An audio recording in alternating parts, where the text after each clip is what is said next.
Hey everybody, KMO here. It is Wednesday, the 21st? I don't know. Lost my Fitbit. The band broke. Anyway, it is Wednesday. I post to Substack on Tuesdays and Thursdays. So yesterday I posted about Gen X science fiction, which is essentially science fiction with Gen X sensibilities, mostly cantankerousness, but more specifically, skepticism of authority, skepticism of ideology, adaptability, resilience, and basically a willingness to push into areas that seemingly the millennials and Gen Z aren't so comfortable with. Um, in particular, Gen Z, I hear, doesn't want any sex in their mainstream entertainment. They don't want to see that.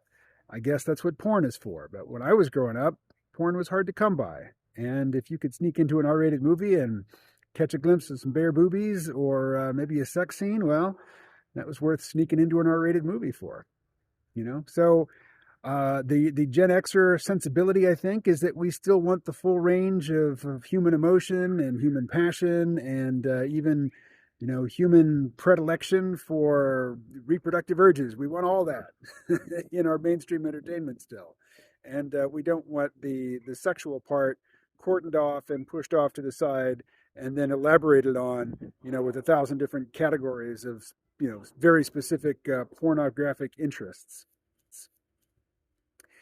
But after I wrote the first draft of my piece on Gen X science fiction and my novel, I'm going to mention it every time I have a video, Fear and Loathing in the Kuiper Belt, I've given it the subtitle Gen X science fiction. And this is what I'm talking about. But I also learned after I wrote the first draft of that post on Gen X science fiction of a movement called Iron Age, or the Iron Age movement.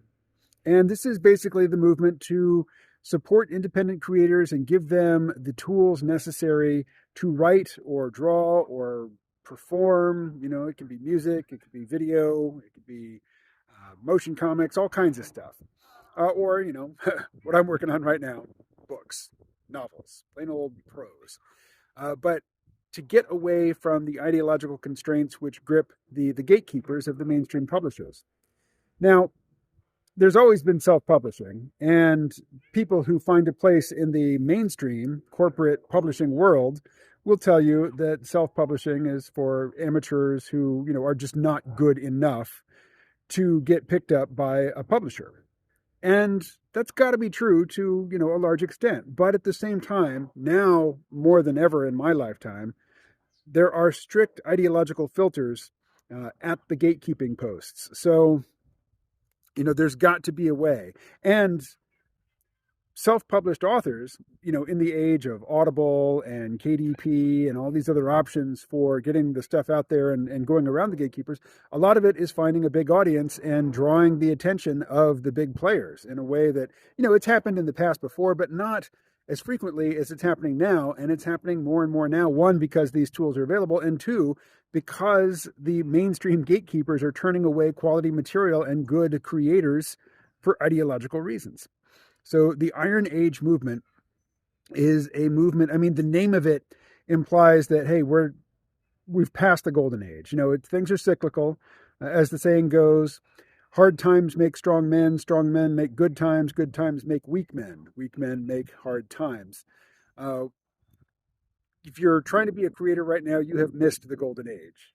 But you can participate in the next Iron Age, the age in which people do the hard work necessary to establish new institutions, new trends, new genres. And, I'm not devoting my life to it, but I am putting more and more of my emphasis behind establishing Gen X science fiction as a subgenre of science fiction, specifically one that is pretty hardcore. One that represents values and content and subject matter and themes which are simply not permitted in the big publishing houses right now. That'll change. I mean, the tension between being ideologically pure and making money will eventually cause the big publishers to orient back towards making money, and compromise their strict ideological, commitments. They'll have to. But in the meantime, There is the Iron Age movement. There is a network of creators supporting one another. I can't really claim to be plugged into it because I just learned the phrase Iron Age movement the day before yesterday. So I really shouldn't even be making a video about it, other than to say I mentioned it in my most recent blog post on Gen X science fiction, and I've linked to pieces on the Iron Age movement, which are by people who know more about it than I do and are in a better position to say what it is, what motivates it, and what the goals are.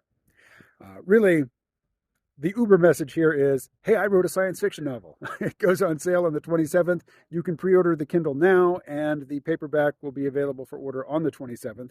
And in the meantime, I am serializing a novella, a prequel novella. It takes place in the same universe as the novel, and it shares one character in common with the novel, that of Anya Petrovic.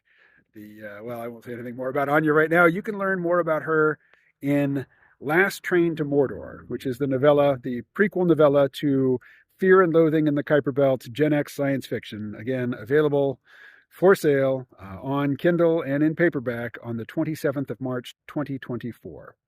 And in the meantime, check out my Substack and get to know the character in advance. All right, I'm out. Be well.